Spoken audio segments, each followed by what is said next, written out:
In today's American Snapshot, 4 Vietnam War veterans are now recipients of the Medal of Honor. On Tuesday, President Biden awarding these 4 men the nation's highest military recognition for their bravery during the Vietnam War, going far above and beyond the call of duty. These men received other medals in the past, but the president said an upgrade was due for the veterans' heroism. Here's President Biden. Let's listen. It's just astounding when you hear what each of them have done. They went far above and beyond the call of duty. It's a phrase always used, but it takes on life when you see these men. To the late Staff Sgt. Adrienne Kaneshiro, to Specialist 5 Dwight W. Birdwell, to Specialist 5 Dennis M. Fujii, and to Major John Duffy.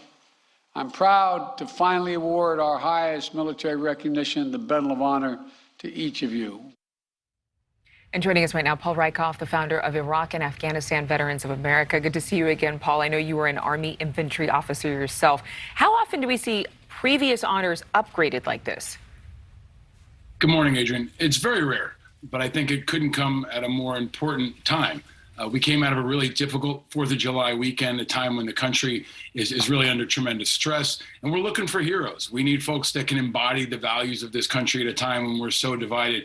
I always like to quote the great Mr. Rogers, who used to say, when times are tough, look for the heroes, the people who run in when others are running out. And these are 4 men who ran in when others are running out. They're like real-life Forrest Gump, something you'd see in the movies. And after decades, they're finally being recognized. Their families are finally being recognized. I think it's a good motivator for America, a shot in the arm, a reminder of what our core values are really all about and what real patriotism really looks like. A little bit of history on this. One of these men who was honored led an armored unit through a bloody ambush in 1968. Another fought off an attack in 1972. Another directed airstrikes while under fire in 1971. Now, this, of course, taking a military review and president's approval for the upgrade. But do you believe that America is turning a corner in terms of honoring our military heroes in the way that we should, with the significance of this particularly rare ceremony?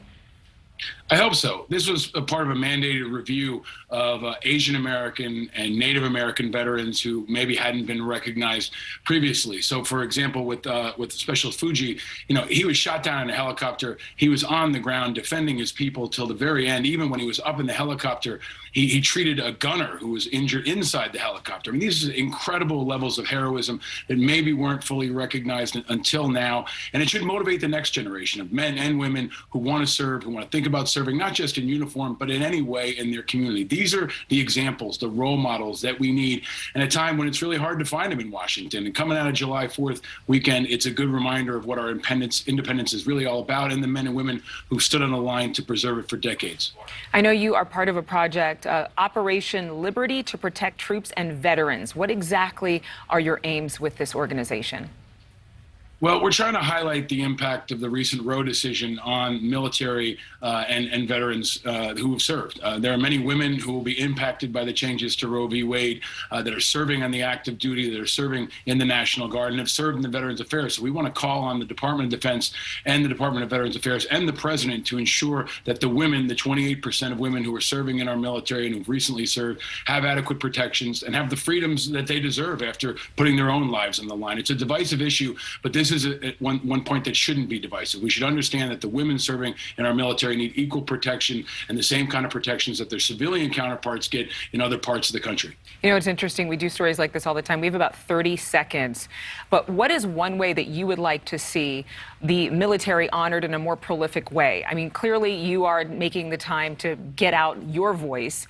But what can we do as a nation to prioritize honoring our military heroes?